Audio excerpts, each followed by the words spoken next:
Kenny, how are you? I'm good. How you Good, doing? good. Fantastic. Good. Are you ready to get started? I'm ready. Thanks for inviting me. No problem. Everybody, welcome back to another episode of the Shop and Chivalry podcast.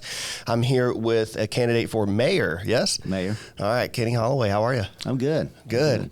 So, we this is kind of our first, actual conversation, so this should be pretty fun and organic. I'm curious. I'm curious about you. Tell us about you. Well, I was born and raised in Ocean Springs. Okay. My parents have lived in Ocean Springs until they passed. My mother passed about 8 years ago. She had 94. She had lived in that location where I'm living now for right at 80 years. Goodness. A little over 80 years. So we have a long heritage in the city of Ocean Springs. Yeah. I went to elementary school at St. Alphonsus. It was the 8th grade. It was my graduation year there, and it was the last year that St. Alphonsus had an 8th grade. Now they're 6th. And then I tell some of the folks who have their children in St. Alphonsus now, tuition was $15 a month. I remember taking my car to school once a month with $15 check in it. $15 a month. Yeah. Wow. Yeah. So anyway, I moved to Ocean Springs Public Schools at that point, and went to 9th grade there and graduated in 1979, where the upper elementary is right now, that building. So after that, went to Millsaps College in Jackson, graduated in 1983, and was hired by a Fortune 500 company, Allied Signal. Why do I know that?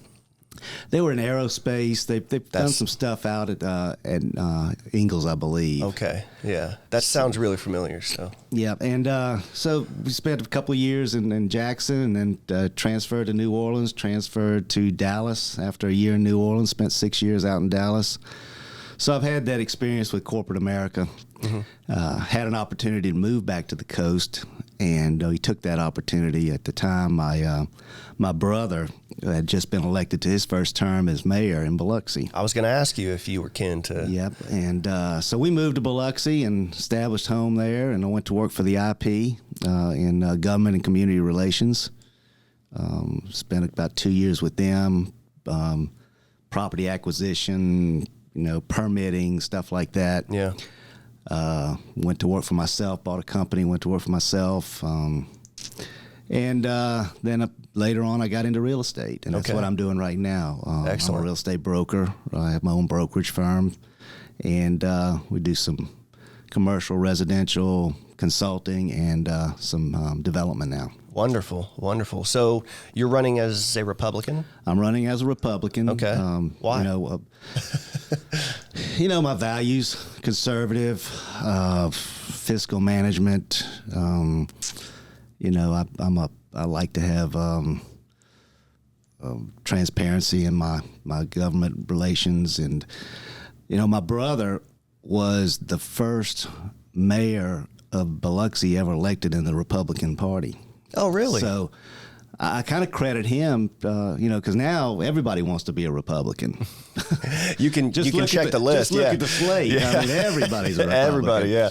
And so anyway, I think I credit him with kind of making that transition and making Republican cool again, on the coast. And if you look across the coast right now, I mean, it's a lot of Republican leadership, and throughout the state of Mississippi too. Sure. I'll tell you, I remember after Katrina, I thought that your brother was a great statesman, during those times, and I thought that. He said that Katrina killed more people in 2005 than it did in 1969, because people that had survived through Katrina stayed.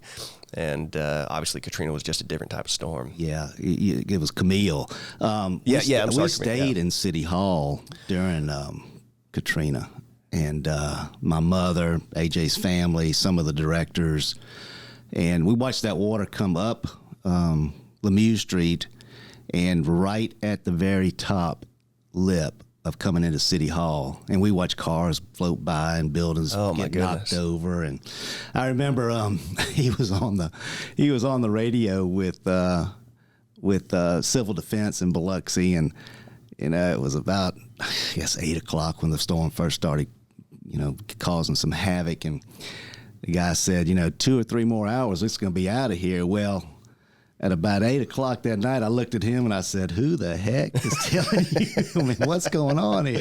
This thing won't let up on us." I know. But it was devastating. I lost my home completely. It was a slab like this desk here.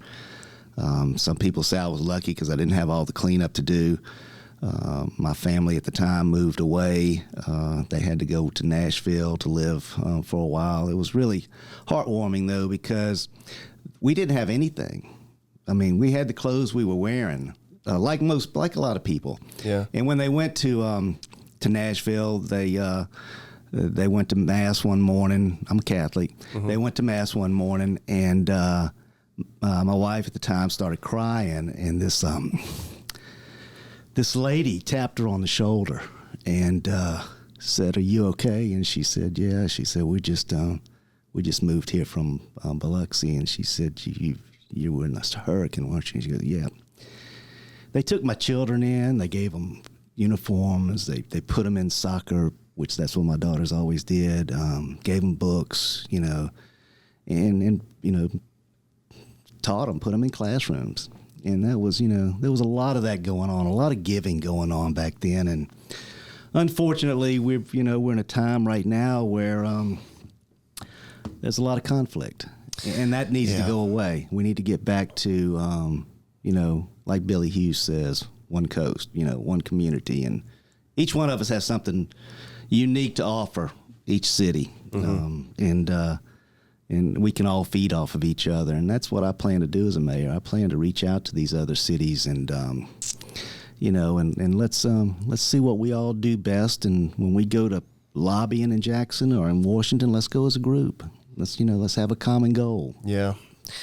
I want to touch on that story. Excuse me, I got a little emotional. No, and that's I think on so far one hand still, but I'm sure it's going to come more. I kind of connect with stories too, so I felt some of that, and I can't help but think that might be part of the reason that you might be a Republican. That is for me at least, because that is the community having the best avenue to help individual people. And so I believe that me as being a Republican, you should form your government in that way. It shouldn't be so big that it provides everything to you or so overreaching, but rather rely on the altruism and philanthropy of the community members, because they are far more effective at helping the individual people, as they did in Nashville for your family. Right. Yep. Yeah. So, well, let's get started on some topics here. Okay. Do you mind? No, let's do it. Okay. So, I think the low-hanging fruit here is executive session. There's been a lot of talk about executive session, and again, I can guess how you might approach this being a Republican, but I'm curious to hear from you in your own words. What your thoughts are on executive session, and has it been used properly? Should we get away from that? What do you think? Well, I served on the Biloxi School Board for 15 years, and we were rebuilding schools back then, and we had some very tough times, and we were threatened with lawsuits constantly from different communities that were upset the way we were handling building the schools back and not being able to open them because of population shifting and so forth. Mm-hmm. Executive session, if used in the right way, and that's the way it should be used. I mean, if you're being sued, you can't have that discussion in open session. So I'm okay with that. Now, just to use executive session to, because you don't want the residents or the constituents to hear what's going on, and you're worried about the outcome, but there's no legal ramifications to it, then if you're using it that way, you're using it the wrong way. Sure. Yeah, and that sounds perfectly reasonable. I would like to split a hair, if I may. Mm-hmm. And in the first thing you described, if you would get sued by virtue of the topic, right? Versus, say, I think what a lot of people have frustration with is that you're going into executive session because of the possibility that you might face litigation. And also, if you're discussing employees. Sure, salaries. If you're just, not salaries, no speak, but if you've got an employee problem, mm-hmm. that should be held in discussion in public in private section, in executive session. If you're talking, we were talking about student matters. You couldn't talk about student matters in public session. It had to be an executive session. So, if you're trying to protect a discussion with an employee or a pending lawsuit, like the city right now, and I know this is a hot topic with the Sands. The city's being sued. Yeah, the city probably, I would say to discuss the Sands in executive session is fine. Yeah, because you can't put the taxpayers' money at risk by discussing that kind of situation in public. Sure, and that's the obligation of the city attorney, is to protect the city from legal ramifications. And what I don't know about the executive session process is, are the aldermen and the mayor deciding arbitrarily that they're going to go into executive session, or is it under the advisement of city council that they're going to, hey, let's table this topic for executive session? Well, when the agenda's set, the board should know whether they're going to go into executive session. I see. And they should have discussed that with the board attorney. And at their advisement, that's what you should be doing. I mean, sure. I don't think there's an attorney sitting on that city council, board of aldermen that's an attorney, and I'm definitely not. So I rely heavily on legal counsel as far as going into executive session. Yeah, as you should. Yeah, I think back to a few specific scenarios, one of which was the decision to use $30,000 of, albeit already allocated for commerce development funds, to give to a consulting group to bring in business. The goal was to bring in 100 businesses, and a year later they had brought in 0. I get it. You know, so that's one that went into executive session without meeting minutes, which it's hard for me to understand why. I don't understand why that would go into executive session either. Right. I mean, when you're dealing with a service like that, engineering, consulting, stuff like that, architecture, that's not executive session material. I agree. Yeah. Interesting. That's a conversation to have in the open. Now, how familiar were you with the controversy of the Mary C that unfolded this past year? I watched it arm's length. Yeah, right. Lucky you. Yeah.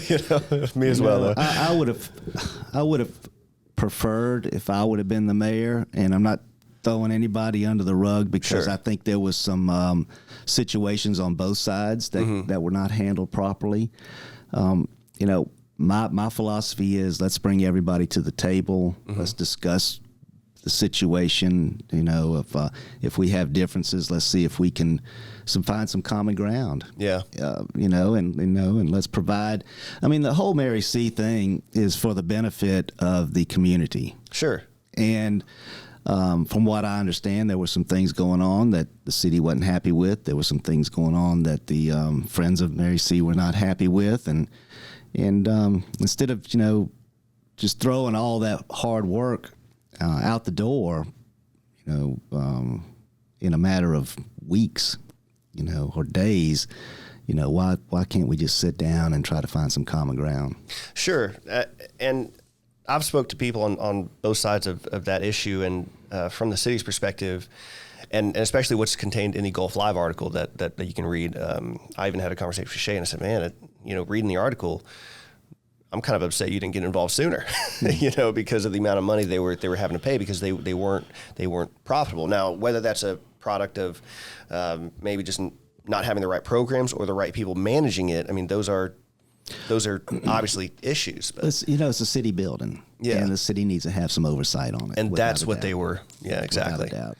Yeah. So because you're liable, basically, you're liable in many different ways if you're not overseeing that building. That's right. Yeah. So and again, it makes sense, but of course the fear that would be that, well, the city's taken over, culture and art, and they're going to look at it from a business perspective, and so they're going to sacrifice the culture and art. And I don't know. I spoke to somebody running for alderman recently, and had a conversation that maybe the Mary C might be a place where it's acceptable to take a bit of a loss because of the importance that it has to the city. What are your thoughts on that? Well, you don't make any money out of parks and recreation. No. And I think the Mary C falls under that category. And it's just not a money generator. Sure, it's something you do for the taxpayers, and it's a benefit to them. Right. So I would say you if you made a penny at the Mary C, you're making more money than you should probably. Well, what are some ways that we can maybe invest in the Mary C and by proxy the art and culture of Ocean Springs, because it seems to be the nexus of art and culture within the city. It is. It's right, and it's the heart of the arts district for the city, and that's what it should be. We need to find somebody to take that building and oversee that building and create programs. And, it really falls under Parks and Recreation in a way, but in a way it doesn't. It needs to be its own life, it needs to be its own entity. And somebody who can get in there and restore the arts, the culinary part of it, if that's what they want to do with it. They've got the songwriters are in there right now. There's discussion about a senior citizen center in Ocean Springs. I think that could fill part of the void for that also. Interesting. So, but we got to find the right person to get in there who's done this before and create the programs to bring that building back to life. Sure.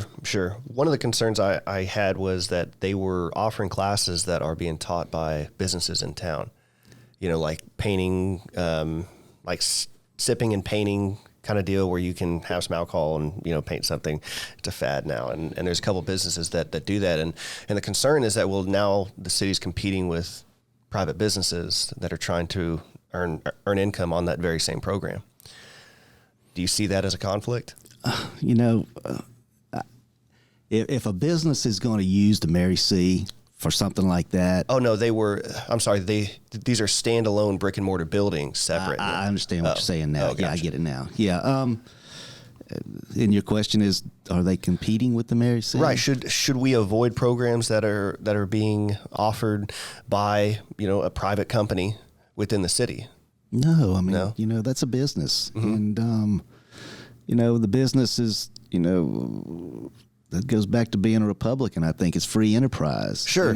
And if the business wants to do that, that's fine. But they have to understand that not everybody can pay for those services. And right. Some of it, if it's going on at the Mary C, it may not be paid for. It may be something that's just given to the citizens, an art class or pottery class or whatever it might be.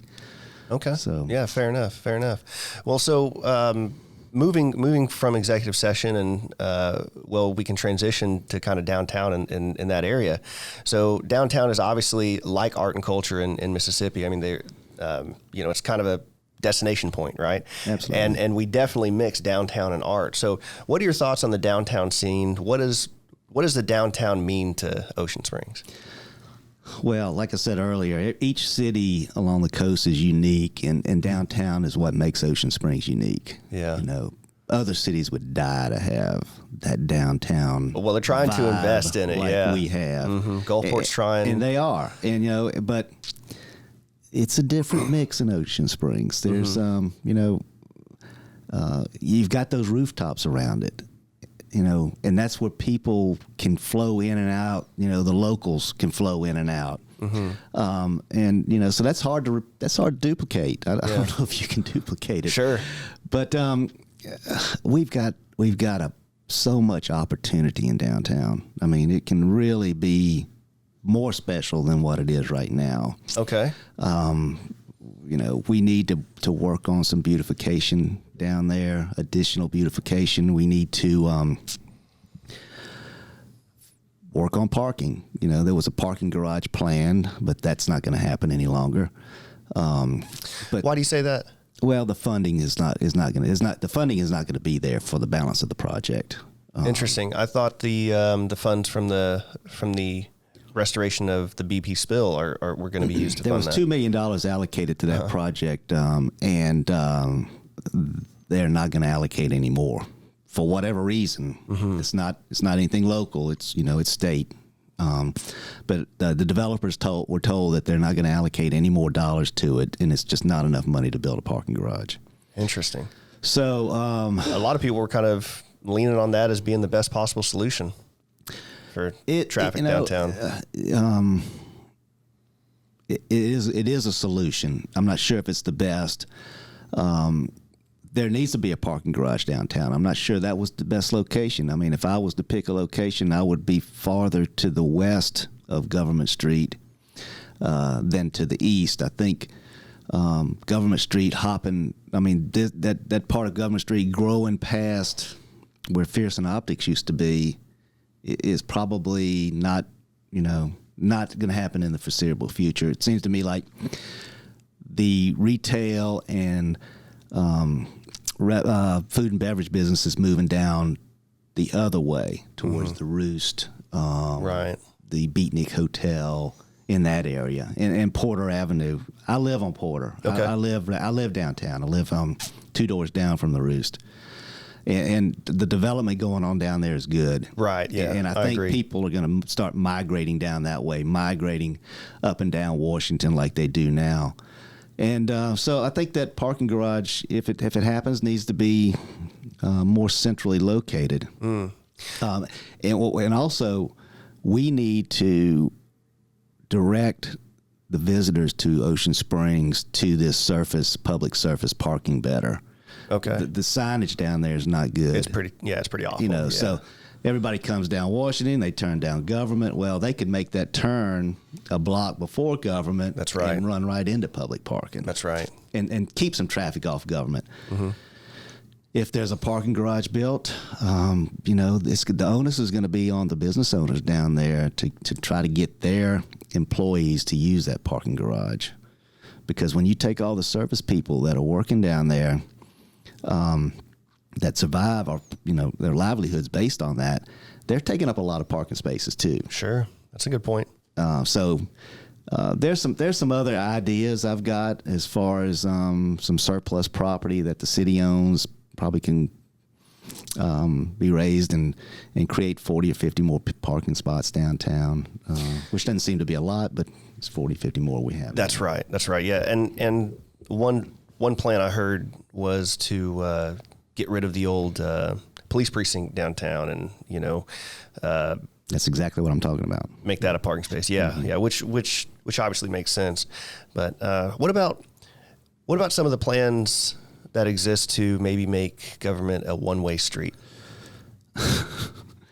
It's so funny. This is about the response I get too, because it's a common question that I've gotten to ask, and that's why I ask it to everybody. But the common response is like this again, Well, I mean, you'd almost be better off just making it a walking street, than a one-way street. That's what I thought, honestly. Like, there's not that I'm saying that this is the best idea, but in some of the larger cities like Minneapolis, they have pedestrian-only areas where, like, bikes, maybe you can make an exception here for, like, golf carts, but that's the only thing that can be down in that area. Yeah, and you could maybe, if you did it, obviously you'd only be able to do it on Saturdays and Sundays, but you're losing a bunch of parking spaces there also. But, you take Government Street one way, where's the traffic going to go? That's the issue, because it's either it goes to the east where you're going to run them through parking lots, or the best, or not parking lots, but residential areas with kids playing. There's parks there.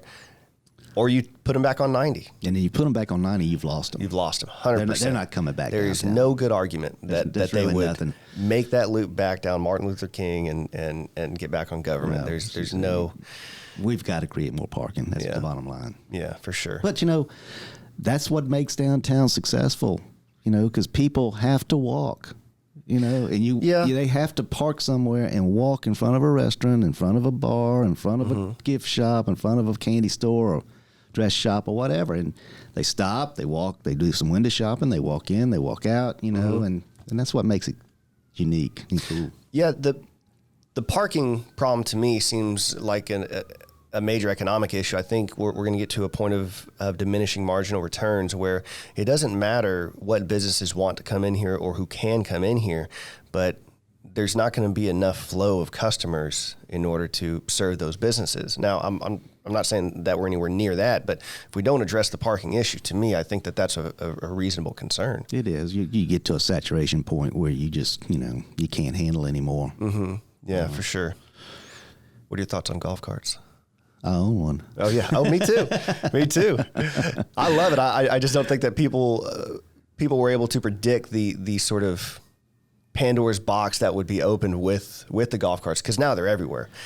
I mean, the thing I love talking about is how silly the police look in their golf carts. Like, what's a high-speed chase look like on a golf cart? You know what I mean? Well, I want to talk about the police downtown too. But yeah, for sure. Anyway,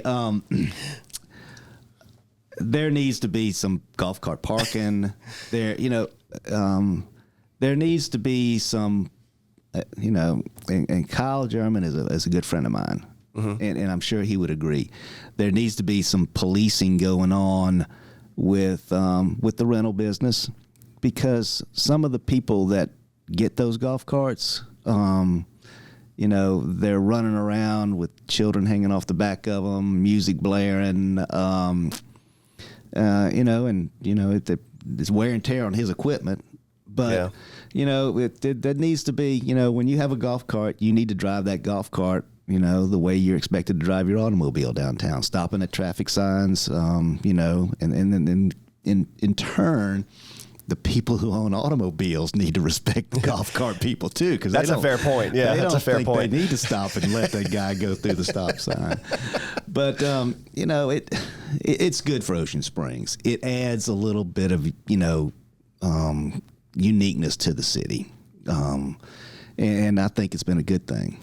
Yeah, I lived in California for 6 years, and when Sacramento went to a golf cart community out there, it felt more small town, within that metropolitan area. Right. So I definitely get that. And frankly, things are just cooler in a golf cart. There's just something about it. This time of year, they're cold. They're cold. Get some water. Yeah, for sure. That's a good call there. But yeah, it's. I've often wondered if maybe part of the solution to the congestion downtown might be to make parallel parking for golf carts only, maybe on the nights and weekends or what have you. But again, there's obviously things you're going to give up. I mean, obviously parking for the vehicles, which is the bigger issue. Right. Yeah. We could do some perpendicular parking on Government Street for golf carts. And, instead of parallel parking, that would, that's a good idea. You could put 2.5 golf carts in one spot instead of one golf cart taking up, the entire spot. I like that idea. Something. I'm surprised I haven't heard about that, but that makes perfect sense. You want to talk about police downtown? Or was that primarily about the golf carts? Or? No, it was just a little bit about everything. We used to have a police person or two that would walk downtown. And this is common in Germany. Yeah, it's not going on any longer. Yeah. And I think we need to get back to having the police walking downtown on the weekends, Friday nights, Saturday nights, Saturday afternoon, and it's just it shows a presence. They're in touch with the business community downtown. They're talking with them. There's issues that are going on that they're just not going to know about driving by in a squad car. Sure. So I like to see us go back to that walking police force downtown. I mean, if it's one or two people, I used to enjoy it. Yeah. So in Germany, in Kaiserslautern, it's kind of the town that everyone went to from the big base out there, right? And you had Landstuhl that had an army post, and Ramstein out there, Spangdahlem.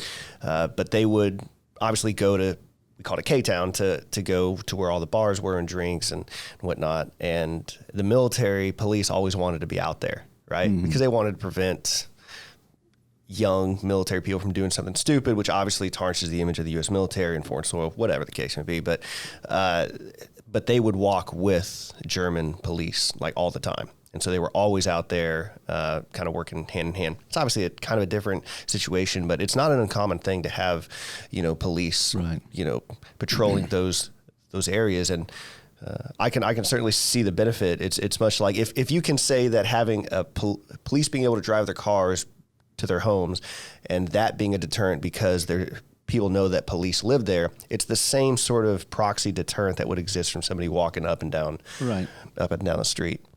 And there are some hot spots on the weekends that I think that would knock some of that down. Well, right now so Keesler's a major training base, right? And so there's an influx of people at all times, and working in air traffic control, they train all the air traffic controllers here at Keesler. So if you're in air traffic control, you know about downtown Ocean Springs because that's where you come. And obviously the young military people that are just out of high school, they can now drink. They kind of turn into this fraternity mindset. So right now they're locked down on base; they can't come out. so when that lifts after COVID, they're going to come right back in. So maybe that's an actual thing that needs to be considered sooner rather than later, or at least have a plan for it. Well, yeah, and we welcome those tax dollars coming into Ocean Springs, and but we want everybody to enjoy, have a good experience. Yeah. And sometimes alcohol, creates some issues that are not what we want. Mm-hmm. But anyway, that's just something I wanted to mention. I really do love the idea. But yeah, okay. So we talked about downtown parking and whatnot. How do we move forward as a city, preserving the sort of art and culture? And we talked about Mary C, but there's also places like 12 Oaks, and there's other areas in town that are artistic hotspots. And so I'm curious, how do we move the city forward while also preserving the essence of art and culture? Well, like I told you earlier, I'm a real estate broker, and I'm doing some development, and the city is going to evolve, and the city is going to grow, and things change somewhat, But what you've got to do is you've got to make sure that you're doing smart growth, and the change is making sense for your vision. City of Ocean Springs did a comprehensive plan in 2010. A comprehensive plan should be revisited and revised every 10 years. Sure. We're in 2021 now. We need a comprehensive plan. And that's how you preserve what's unique to the city, but you also indicate and dictate what kind of growth you want to have. And this plan should be, are you saying it should be more like a vision, like where we're going in the next 10 years? That's sort exactly of what it should be. It should be, corridors of development. Okay, we're going to, this is a corridor where we're going to attract big boxes. There's a corridor where we want to do, big retail. This is a corridor where we think we need a hotel, which I think we need a hotel in Ocean Springs. Mm-hmm. And, but this part of Ocean Springs here, we want low impact growth. We want, this is where we want to move our arts community. This is where we want the arts community to grow and prosper. So it gives you a blueprint of, where, what the city, you want the city to look like in 10 years. Mm-hmm. And then in 2030, you do it again. Yeah. And that's just part of city government that needs to happen. Mm-hmm. And when somebody comes in and they present a plan to the city, they want to know what your plans are for growth. They want to know how their project's going to benefit the city and how it's going to benefit them as a developer. And so if you've got a plan, you got a pathway, it's pretty clear on what you want to do. So what do you bring to the table for growth in the city? That's what I do. I am, I love development. I love real estate. I love, probably not the most popular term right now, the art of the deal. Sure. I like sitting down at the table and negotiating, and I want to negotiate with people who want to come into the city of Ocean Springs, form a business, create jobs, and, let's work out a deal. Okay. We want you in Ocean Springs. Like that. And and this is your business plan. This is where it fits our city. Mm-hmm. And it takes a lot of the politics out of it too. Sure. Do you think that the city does a good enough job at that right now? We don't do a good enough job making developers feel wanted. And we need to do a better job of that. city government is just like business. You know, it's just a big business. You know, your tax revenue coming in and your tax dollars being spent, income expenses, how do you raise income, you know, how do you monitor and control expenses, but it needs to be customer service oriented also. Mm-hmm. You know, when you come into City Hall, whether you're paying your water bill or you're coming in to make a presentation to the Board of Aldermen on a development, mm-hmm. we need to be customer service oriented. And the customers being being the citizens, businesses, the customers being the businesses, the customers being the developers. Okay. What are your thoughts on the Dollar General on Highway 90? It just popped up without me knowing much about it. That's the way I felt, if I'm honest. Yeah. Yeah. You know, but if the property was zoned properly for it, then, you know, that's all you can do. You know, you can't complain. What we can control, though, is what it looks like. You know, Madison, Mississippi being the perfect example. Mary Hawkins up there, you know, she wielded a big stick, and if you want to do business in Madison, you know, this is the way you were going to do it. We're not that yet. But, you know, we need to tell people that if they want to do business in Ocean Springs, and we need it in our comprehensive plan, we need it in our UDC, that this is the way this building we want it to look. Mm-hmm. We don't want a metal structure sitting out there. It looks like a beer can. You know, we want it to be nicely landscaped, no matter what it is. Mm-hmm. Whether it's a Dollar General or Macy's. Mm-hmm. You know, we want it a certain way that conforms with the city and you know what we want the city to look like and where we want the city to go. Now, you used a term, I think I'm going to get it right, corridor of opportunity, right? Where are some of those corridors of opportunity or corridors for growth? I think is what you said. Yeah. Corridor for growth in Ocean Springs. Well, a lot of them are on Highway 90. Mm-hmm. The majority of them are on Highway 90. You know, and they're to the east. There's a lot of vacant land out there, and that's where we need some big retail stuff. I know a great spot for a hotel, but you know I hadn't talked to the landowner about it yet. And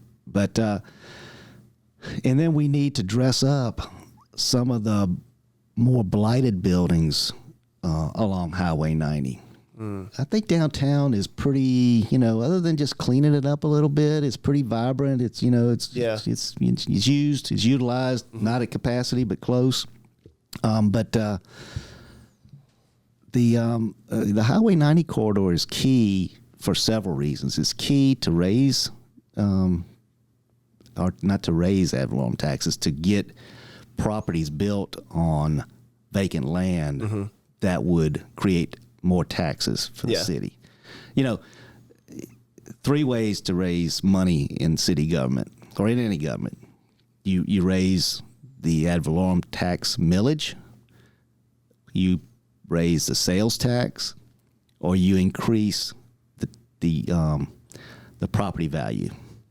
And that third option is the option that everybody wants. Sure. You know, they want something built on that land or something improved on that land where it is taxed and the city makes more money. Nobody wants sales tax. Nobody wants millage raised. Sure. You know, I mean, ideally, if you want to raise $100 and you have 10 people, rather than increasing that and putting it on the 10 people, you probably just want more people as well. You know, increasing tax base versus increasing tax rate. I mean, I think people would rather have an increase in base to raise money versus individual tax rates. You know, like the inlet. You know, the inlet is a perfect example. Raw piece of land, cleared, put a condominium in there. Now they've got meat shop, especially, you know, sandwich shop. Mm-hmm. They've got they sell Wagyu beef barrel. There. Yeah.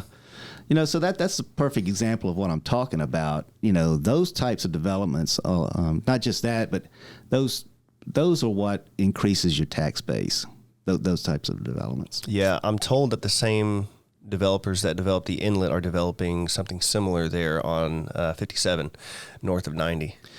So, yes, and that's outside the city limits. Mm-hmm. You want to talk about that? because honestly, like it seems to be from a lot of the people that I've talked to, there's an aspiration and kind of a mutual discussion between the city and Jackson County to extend Ocean Springs to annex all the way north of I-10 to include the property that contains the shed. Well, you can't have somebody jump in front of your path of growth. Right. So, obviously that's the natural path of growth for Ocean Springs. Yeah, they can't go any farther east because of Gaucher. That's right. And on the east side of 57, that's all Gaucher up there. Ocean Springs needs to be up there too, without a doubt. And, because hotels could be built up there, could be a car dealership there. The problem we're dealing with that Gaucher doesn't have to deal with is that Fort Bayou runs real close in through there. So it kind of takes some of that development space out of there that, they're experiencing with the new orthopedic building. Right. Yeah, exactly. So what's your vision for, say, developing out there in East Ocean Springs? Like what should Ocean Springs look like in East Ocean Springs? Well, you're talking along Highway 90? Mm-hmm. Yeah. There needs to be some more retail out that way. There's plenty of land. I mean, we could, everybody wants a specialty grocery store. I would love to see that. I don't know. Like a Trader Joe's or World Market, something like that. Yeah. But that's gonna be dictated by the people who, own those businesses, whether we can sustain one of those. I'd like to see some, like I say, some hotels out that way. We've got that sports complex, and a lot of money was put into that. They hold softball tournaments, soccer tournaments, stuff like that. Yeah, you can have 400 to 500 kids out there on a weekend. That's right. And we don't want them to leave Ocean Springs when the sun sets. We want those families to stay, because I used to do that. I used to travel with my daughters and we'd play soccer, and you spend several $100s a weekend. In different places. Sure. But so if we had some of that out there, I think we capture those folks, and they don't go to exit 50, and maybe from there they go to the to Promenade, or something like that to eat and shop. So we got to offer some shopping out that way. We got to offer some lodging, and in turn, when a big box opens up like it has in Ocean Springs, with some grocery stores closing or consolidating, we need to bring something in that's more than a dollar store. Sure. And I think that's the tough question is what business to bring in, right? I mean, because you want to have that sort of anchor store, as it's been described, so you can attract that small business. And Walmart's the perfect example, right? Anywhere you put a Walmart, activity starts around it. And I talked about earlier, reaching I don't know if I've talked about this with you today. I've talked about it enough with other folks. Being able to reach across the bay or reach across the river, and and form a relationship with those mayors and cities, and Chevron is getting ready to do some major improvements. Ingalls is doing some major improvements. We have a lot of families that work in those areas, travel back and forth. I know at the complex, the small industrial complex, there's some Ingalls spinoff stuff going on in there. They have a building there. I mean, why can't we, offer them some land in Ocean Springs to have an engineering building, or all this stuff is being worked virtually now, and it's all internet-based, computer-based. I'm curious. You can do that kind of stuff anywhere, and maybe we can work with them. Pascagoula probably won't like it, but maybe we can work with them to bring some of that that business, along that Highway 90 corridor, professional office space, professional services, so forth. I see that as being more of a thing in the future because people are realizing. So, for example, I went on to the Ingles campus in one of their administration buildings, and I don't know if you've ever been inside one of those.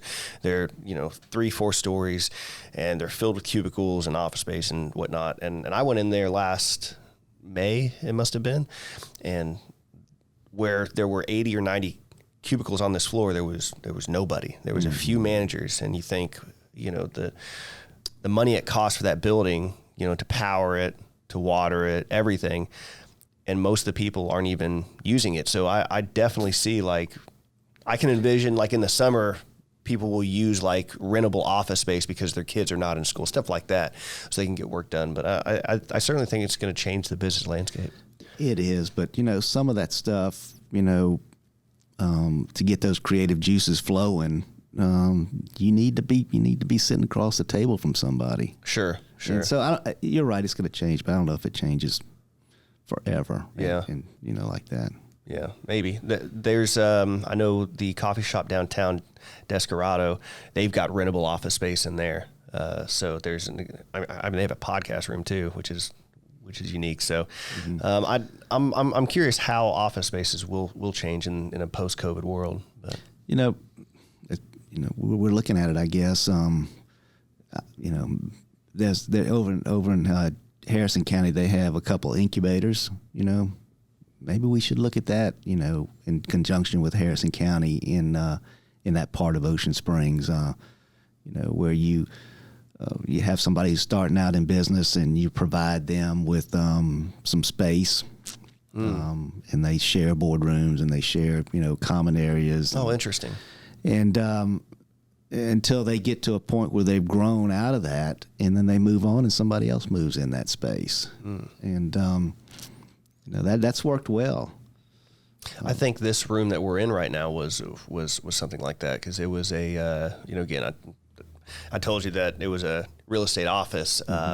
And so I think this is kind of where they started that brokerage for that, just kind of parceled off a room inside this building. But I know people who are going to school right now to learn different trades, whether it's in the hair business or the makeup business. I don't know all the terminology for it, sure. But cosmetics. And they come to me and they said, "Hey, I need some office space. I need a room to do my procedures in it, and can you find me something?" They don't need 2,000 square feet. Sure. They need 600 or 800 square feet, and so that's what I'm saying. Some of that could come into play with some of those small businesses and people just starting out. Yeah, and then they grow, and then they maybe rent a bigger space, or they build their own building and start a business in Ocean Springs. Yeah, because their clientele is going to be right there. Mm-hmm. What are some downsides of developing in East Ocean Springs that you might work to avoid?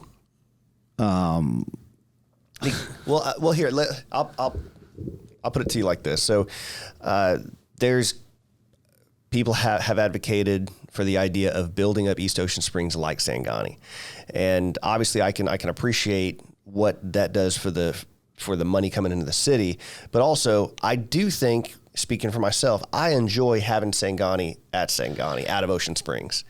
So because there's traffic problems and congestion that come with that. Yeah, if you're going to have Sangani, any developer that's going to try to do Sangani is going to be on the interstate. They're not coming down to Highway 90. That's a fair point. Yeah, there's just not. They're going to make it easy. They're not going to miss that. I don't know how many thousands, hundreds of thousands of cars going down the interstate. So they're not going to come to Highway 90.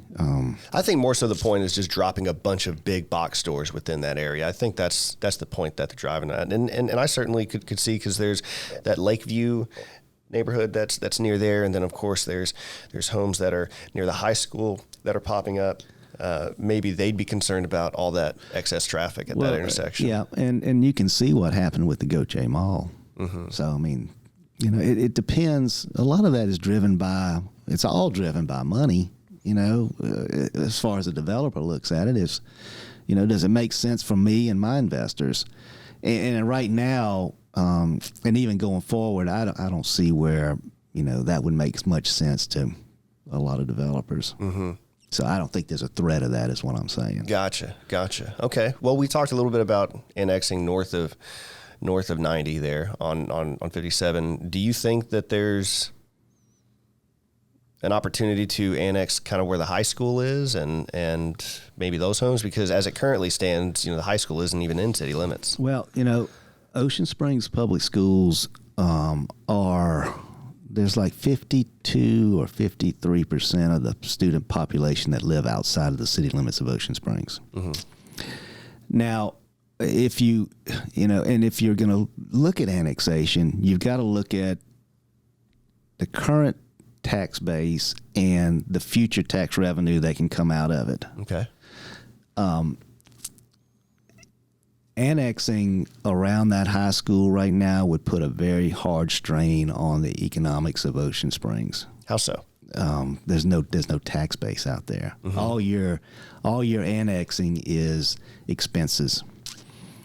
And you mean expenses in terms of having to police the area, provide fire protection, water and sewer. Yeah, it's just there's no. It would be really a drain on the taxpayers in the city. And typically, the people who are living out there are happy. They pay taxes for Ocean Springs schools. They don't have to pay city taxes. I guess unless they're not getting the services they need, they probably would be against annexation. Mm-hmm. And not everybody wants annexation, and that's why it always ends up in a legal battle. But from a city standpoint, you got to make sure you look at, what are you annexing, and how does it affect the budget? Mm-hmm. Now, if it affects the budget negatively initially, but you say, like 57 and I-10, there's going to be growth there. Mm-hmm. So somewhere down the road, you're going to get the benefit of that growth. You may not get it initially. It may cost you a little money, but eventually, 10 years down the road, your long-term range planning, you're going to get that money, and it's going to be a good investment for the city. And currently, you don't think that exists right there? I don't. I gotcha. Okay. What about a set of homes that are already established, like Gulf Park Estates? There's many homes out there. What are your thoughts on annexing Gulf Park Estates? I understand. That's even a worse scenario mm-hmm. because of the water and sewer. Water and sewer, yeah. And that's common thing that I've heard. That's a system that needs to be rebuilt. From what I'm not an engineer, but from what I'm told, that's a system that needs to be rebuilt, and that would be I wouldn't say that would be a smart move. Right. Well, and I'll tell you, I was talking with, obviously this has been a topic for everybody I've been talking to, but I'm not so inclined to be within city limits, if I'm honest. I mean, if I want to cut down a tree, I can cut down a tree. And I'll give you a good example. Like the magnolia is a beautiful tree. For me, it's beautiful in somebody else's yard because the seed pods and the leaves are kind of, a little annoying, but it's a beautiful tree in someone else's yard. It's kind of like I appreciate being on a boat, but I appreciate my friend's boat. I would venture to say that I've got probably one of the largest magnolia trees in Ocean Springs in my yard. I mean, it is okay. Huge. Then I think I know your house. And my dad, and I'm not going to give you the expletives of what he used to say, but he would cuss that tree. Oh my God. Because it's constantly dropping. Mm-hmm. It's constantly dropping. Yeah, that's right. Beautiful when it's blooming. Uh-huh. A mess when it's not. And that's the truth about the trees. So, but yeah. So I wouldn't have to go through somebody to kind of deal with cutting down that tree. You know what I mean? And as it stands right now, I've got a massive oak tree that I'd like to get taken out. I'm having to talk with the neighbors, but all of our fence lines meet at this tree. So all the fence like runs into the tree, like it's cut out so the tree can be there. And I got to tell you, that's a little too much work for that tree. Yeah. And to be fair, so I do woodworking, so I don't want the tree to go away. I want it slabbed down so I can actually use it. You know what I mean? I don't want it just to be, tossed, but it's just not a good place for a tree. Yeah. There's a lot of that, and you run into it in development quite a bit. If you've ever been or seen a drone, I'm sure you've seen a drone picture of anywhere on the coast.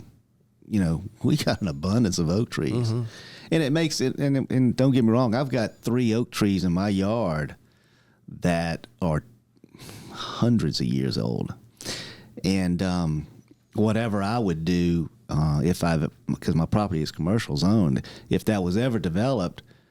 I'm working around those oak trees because you can't replace those oak trees, and you need to make them an asset of what your development is. Mm-hmm.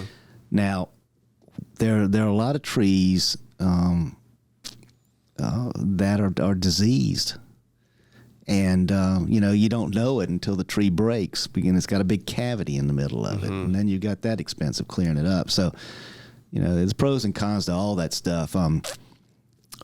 I would like to see us, as far as the trees go, I'd like to see us preserve and fertilize and make those trees on Washington a lot more healthier than what they are, because that is a beautiful set of trees. It's iconic. It's very much Ocean Springs. And, and I'd like to see us in Christmas. Let's light them things up. Yeah, there you go. Let's light it up like they do in Fairhope. Maybe you get a business, each individual business sponsor a tree, and buy the decorations. The city will wrap it for you, But we got to have them all done. We can't have them. Sure, yeah. But the trees are part of us. Sometimes we get a little carried away with it. But once you take one down, you can't replace it. There and something to think about. There are trees on Ocean Springs Front Beach that De La Salle and Pierre LeMoyne d'Iberville looked at when they approached the shore. Right. Some of those trees are that old. Yeah. So that's one on the foot of Jackson at the beach there that touches the ground. Yeah. Ruskin Oak. Oh yeah. That's an old one too. That's an old one. There's a lot of people my generation know Ruskin Oak, and that's a whole nother topic on why you knew Ruskin Oak back then. It's funny. I'm supposed to be talking with a lady, Sarah Bosia, I think is her name, and she's writing a book about cotton and agriculture in Mississippi, and talking about the sort of trees and whatnot that are here. So Sarah was on the sidelines when I played football for Ocean Springs. She was a cheerleader. Go on. Yeah, she was a year older than me. And her sister was in my class, and her mother was just a fabulous lady. Okay. I mean, fabulous. Yeah. I know the family well. Excellent. Well, good. So, we've talked about quite a bit, and I suppose this is obviously the perfect segue. But let's dive more into tree management. What is the city doing right? What have they done right in the past, or what are some things we can do to better manage trees within Ocean Springs? Well, we need to identify the diseased trees, and let's see if we can't save those trees. We need to do pruning. We need to cut the dead wood out of these trees on our property, on public property. Mm-hmm. It lightens the canopy. It doesn't drag the tree down during storm season. The wind blows through it better. So, those two things I would say would go a long way, in shaping the tree the way you want it to look, and keeping the dead wood out of it. I mean, I'll tell you a story about me, that my father bought a brand new vehicle. And I said, Daddy, I'm going to take this car for a ride. He said, don't you take it around that beach, boy. Well, a car, when you started up at my age, it automatically went around the beach. I mean, you had nothing you could do to stop it. And I'm riding down the beach, and there's a big oak tree on the foot of Martin and Beach Drive. A piece of dead wood falls out of that tree right when I'm underneath it in a brand new car. Look, this sounds like a really convenient story. Promise you. And I'm not your dad here. Your dad's not here, but that's you're still sticking to that, huh? Dude, I did not want to go home because I knew, the last thing he told me, don't go around that beach, boy, and dang gummit if I don't get a tree fall out of, my goodness, out of the blue. I think God was punishing me. Well, I had a story that my dad, it had nothing to do with trees, and this is a quick sidebar, but I was playing basketball on the street with a neighbor, and on Mark Daniels Circle in Heron Bayou, the curbs are curved, right? It's not like a square curve. The ball hits that. My dad had a car parked on the side of the street so we could play, right? But it was obviously not far enough back, and it hits the curb, bounce up, hits the windshield, cracks the windshield. And my dad, I don't even think he still believes me that that's what happened, but that is what happened. And I was so worried because I thought he's never going to believe me. Yeah. And he didn't. And I still don't think he does. I don't. Okay. Yeah. Yeah, that day's coming. Make you think. Yeah. like you'd have to be a physicist in order to think that story's possible, Right. But, right. Well, there are trees in the city that kind of create some problems, like the one on Lovelace, or I'm sorry, Lover's Lane. So the one on Lover's Lane, a fire truck can't get back there. Yeah, that's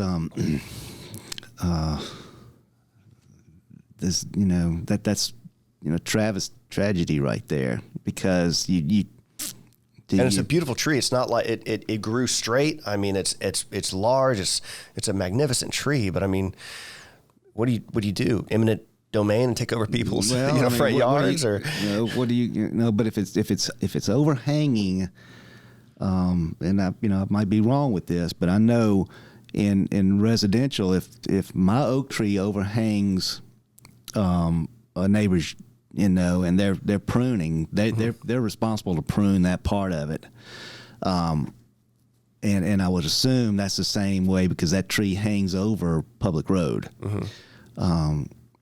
If you're this side of that tree, you want to save that tree. If you're down on the end and you have a fire, what do you want? Yeah, you want to get a fire truck down there. So that's one of the tough decisions that the Board of Aldermen and the mayor need to make. Yeah, you got to make a decision, and that decision has to be based on public safety. I hate to say it. I don't want to. Obviously I'm trying to get votes. I don't want to lose votes, but right. Something needs to be done. And maybe it's a different type of equipment that can get down there and get underneath that tree. But not every tree is in the perfect spot. Well, that's true. That's for sure. Like in my backyard, but yeah, that's right. any magnolia tree that's in my yard is not in the perfect spot, I'll tell you. but yeah, I mean the trees. I mean, you've talked about Ruskin Oak. Obviously, you've got some history there. You can walk on the property of 12 Oaks, which I did recently, and my goodness, what a beautiful piece of property. They tell you something about the city, and there's a story in every tree. And for me, like, I had to leave Ocean Springs to appreciate what it was, and again, going to more than 50 countries, I've seen lots of corners of the globe, but driving down Washington when I came back, it felt like the city and nature had a harmonious agreement, and the trees are so interwoven into our cities, especially downtown, that it's as if they're giving us permission to be here. And that's, I like the story of that. I mean, what do they mean to you? Well, they're home. Yeah. I love my trees. I wouldn't do anything with them. But those trees have survived a long time through the growth and prosperity and, troubled times of Ocean Springs, and they're gonna survive, definitely till I'm gone. Yeah. The city will develop and the city will grow, and the trees will remain. I mean, they'll always be a part of Ocean Springs. So, I don't see why we can't preserve nature and grow our city. I mean, it's just, there's a way, and you got to take each one of them on its own merit. And if somebody has to do something with a tree, I don't ever think it's going to be one of these 100-year-old trees. Now, I'm doing a development on Porter. We had to, there was a tree there that the vines had grown on it and just choked the thing out. And we asked to remove it, and it was a pretty large-sized tree. And they came out and looked at it and said, yep, this tree's, you can take this tree out. And when we knocked the tree over, I mean, it had a cavity in it as big as this table. So the tree was going to die anyway. That was my point. So, that's what I'd like to do is, let's identify the ones that are salvageable. Let's try to treat them. Let's prune them. Let's get the vines off of them. Let them grow. But if there's trees that are not going to make it, that's going to be a hazard. They need to be removed. Yeah. Do you think we should hire or put another arborist on payroll? Because we did have one at one point. We don't have an arborist on payroll right now. Not right now. We did. Yeah. Now we could. I think instead of putting it on payroll at this point, maybe we should use it as a contract. Have an arborist under contract to, to look at certain instances and cases where, we think we have issues or we have requests. I see. Okay. Well, what's your platform about? I mean, what are priorities that you have for the city? Well, leadership. We need to have a mayor that's involved, visible, somebody who works with the Board of Aldermen, who is visible in the community. I'm not the kind of person that sits behind the desk. I want to be out and about. I want to be talking to the citizens. I want to find out what they're thinking. We're gonna have weekly staff meetings.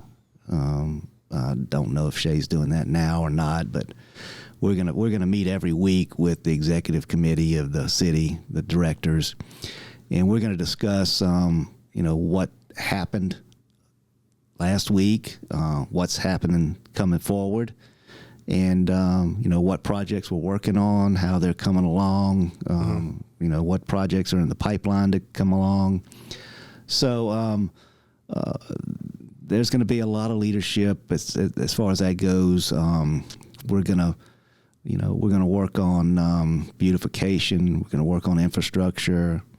We're gonna work on the arts, and we're going to work on economic development. I think those 5 things are key to the city and key to the future of the city. And, that's basically what we can control as far as in City Hall. Yeah, I agree. Well, look, it's been a pleasure talking with you. And I don't know what to expect on these things sometimes, but this has been pleasant. It really has been. Good. Yeah, it's not, like I said, I'm not interested in a gotcha kind of concept. There's plenty of other news agencies out there, and I'm certainly not that. But I say this to everybody, but it's the truth. It's the citizens benefit the most when they have such a high caliber class of people to choose from to lead the city. And I know you're running against people like Jeff Geis and Melanie Allen, and I'm happy that the choice is going to be difficult, because that speaks to the quality of candidates. You're somebody that obviously has a deep connection to not just Ocean Springs, but this area. Your family's been involved in politics in Biloxi. You've got deep connections to people that have the best interest of not just Ocean Springs, but the entire Gulf Coast. And it seems to be something that has influenced you deeply, and that's very special to me. So how do people support you or get in touch with you or whatnot? Well, then go on the internet, Holloway for Mayor. We have a Facebook page, Kenny Holloway for Mayor. And you know, I've got literature I'll share with them on those you know, mediums. My phone number. I mean, I'll share my phone number. You don't have to do that if you don't want to, but we can talk more about that. But I'll put everything that you want to share on the on the website and whatnot. So yeah. I mean, I don't mind talking to folks because I'm passionate about what I'm doing. I really am. And that's part of the reason I'm doing this is because I need people. To me, it's important. I just had this thing where people need to actually see the candidates interact with each other to know that, because it's so easy to say, you got an R next to your name, I know what you believe, I don't need to hear anything else about you. But they don't get to see the intimate look about who you are as an individual. Right. And that's what I'm hoping to deliver from something like this. Well, yeah, good. So you're doing a good service to us. Oh, well, thank you. I appreciate it. And again, thank you so much for coming on. I had a blast. Good, Brian. Thank you. All right, everybody. We'll see you. Bye. Easy stuff, right? Yeah. Well, you know, it's easy when you believe in what you're talking about and you know, you feel like you know.